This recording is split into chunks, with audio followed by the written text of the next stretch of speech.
What's going on, everybody? Now that Terminator Dark Fate is finally in theaters, I mean, it feels like we've been waiting an eternity for this, doesn't it? Now that it's finally in theaters, I wanted to go ahead and do a ranking of every Terminator movie. What's up, everybody? It's Leo Rydell here with Geekly Goods to talk about the Terminator movies and rank them from worst to best. But before we dive in, guys, you know the drill. Go ahead and hit that subscribe button, hit that like, and ding that bell to get those notifications straight to your inbox, guys. But let's not wait any longer. Let's dive right into this. Oh man, so there are 6 Terminator movies in the entire mythos at this point. You've got T1 and T2, then you've got 2 sequels to T2, which is Terminator 3, and Dark Fate also serves as a sequel to Terminator 2. But right after T3, you've got Salvation, which serves as a 4th installment to T1 and T2, but didn't quite work out and become the main continuity. So that's what Dark Fate is. Dark Fate is actually the quote-unquote main timeline now, since Cameron is on this movie producing. It's technically the official sequel, and 3 and 4 technically are other timelines. So yeah, a little bit hard to swallow, but bear with me here. And you also have Terminator Genisys, which served as a reboot to the franchise. So a lot of confusion, like I said. I know, I promise. But we're going to get right to this ranking, guys. And I'm going to start with the worst. And I gotta say, I know I'm probably going to get some flack for this one, but the worst one, in my humble opinion, is Terminator Salvation. Man, that movie was just not good, y'all. Like, I mean, talk about taking all the heart and soul out of Terminator. Like, yes, I did like the cool zombie T-800s, but I don't know, Christian Bale felt like a weird John Connor. You know, John Connor always had this strong sense of heart, and in this movie he was pretty cold. And I know he's supposed to be the leader of the resistance, but come on, like, you took the heart out of the guy. Like, he looked at the character Marcus as an it. He kept referring to him as it. Don't call it him, it's an it. And I'm like, dude, didn't a T-800 come back from the past and save your life? Like, why would you treat a Terminator this way? So I just wasn't really into that one.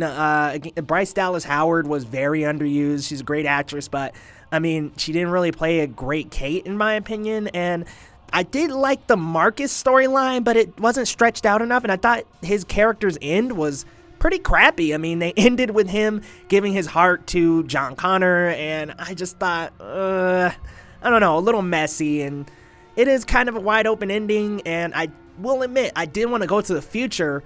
All of the ideas of this movie were great, but the execution just wasn't, so I gotta put that at my lowest. Now, going right up to 5, I gotta go with Genisys. And the reason why I'm putting Genisys this low is because it tried to reboot the franchise, and you took Linda Hamilton out as Sarah Connor. Like, what was the point in that? They brought her back for Dark Fate. Why couldn't they just do that here?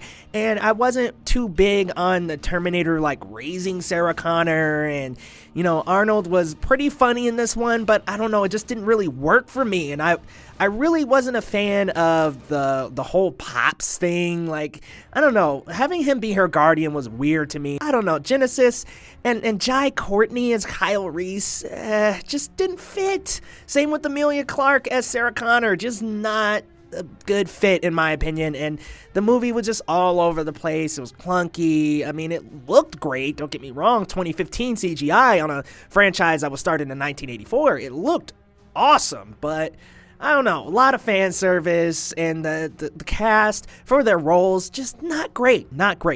Now I'm moving to Terminator 3, and this is where a lot of people are going to disagree with me.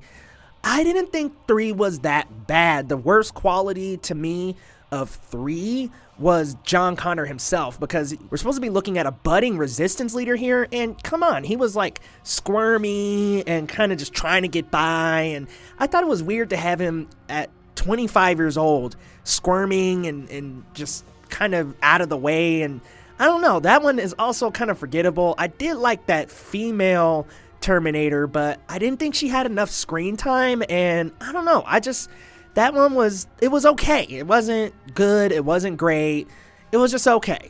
Now let's get down to the nitty gritty, our top 3. Now, I did see Terminator Dark Fate this week, and while it wasn't even comparable to T1 and T2, it does come closer than the other movies in the franchise. It's worth going to watch, which I honestly think you could skip the other ones and just jump right to Dark Fate. It's got great actors. I mean, you bring Linda Hamilton and Arnold Schwarzenegger back, recipe for success. But it does have a myriad of problems. I'm not going to sit here and say it's a perfect movie. There's a strong, stifling lack of action, especially for a Terminator movie, which is supposed to be turning the wheels the whole time. You know, the action and adrenaline is very lacking here. The visual effects aren't that great, and there's a lot of unnecessary changes to the lore. I don't really know how to explain this without spoiling too much, but honestly, just go see it for yourself and let me know what you think down in the comments, because guys, it changes the lore in ways that were absolutely unnecessary. And moving on to number 2, Terminator, the original, the one that started it all. And man, it's hard for me to put this one at number 2 because the older I get, the more I revisit, the better that movie gets. Like, it is honestly a sci-fi horror film. You take Arnold Schwarzenegger, an actor who wasn't big at the time, but a huge, I mean, physically he was gigantic, let's be real here, a gigantic muscular force, and bring him back to hunt down a woman who is literally just a server in a diner. I mean, come on, she's just a server, but she's gonna birth the leader of the resistance against these T-800 cyborgs. Like, it's just such a good movie, beginning to end. It's a non-stop thrill ride. All the actors are great. I mean, there's only really 3, and the movie really centers around Arnold hunting her, and honestly, it's really good. I mean, you get a guy as big as Arnold in a movie slaying and hunting down a bunch of cops, and it's never banned? Like, yo, that was awesome. T1 is so close to number 1. It really is. Like, it did start the series, and it is drastically different than any other installment in the franchise in that it's more of a horror. Cameron said in an interview that he was actually inspired by horror slashers in the 80s, in the early 80s, and that's what really inspired this evil, dark Terminator beginning. Now, for the piece de la resistance, did I say that right? I hope I did. But Terminator 2. I mean, T2 Judgment Day is the best sequel of all time. Like, this is one of those very rare cases where the sequel is actually better than the original, which, as you guys know, incredibly hard to do. I mean, come on, like, the sequels usually downplay a lot of themes that the first one did. No, this one flipped Arnold's character a complete 180 and made him the hero of the story. You bring in John Connor, this kid with such heart who was born to be the leader of the resistance, leading this T-800 to defeat the T-1000, like, but to also embrace emotion and human feelings and to not be such a cyborg all the time. Like, it's a buddy movie. It really is. It's a buddy movie. It's fun. It's friendly. Sarah Connor returns as a badass in this one. I mean, the chick is doing like pull-ups in the very beginning of the movie. I want to say in the first 20 minutes, it introduces Arnold coming back again, and she's doing more pull-ups than I could ever do, that's for sure. But guys, let me know where your rankings stand for the Terminator movies. I mean, there's 6 of them now,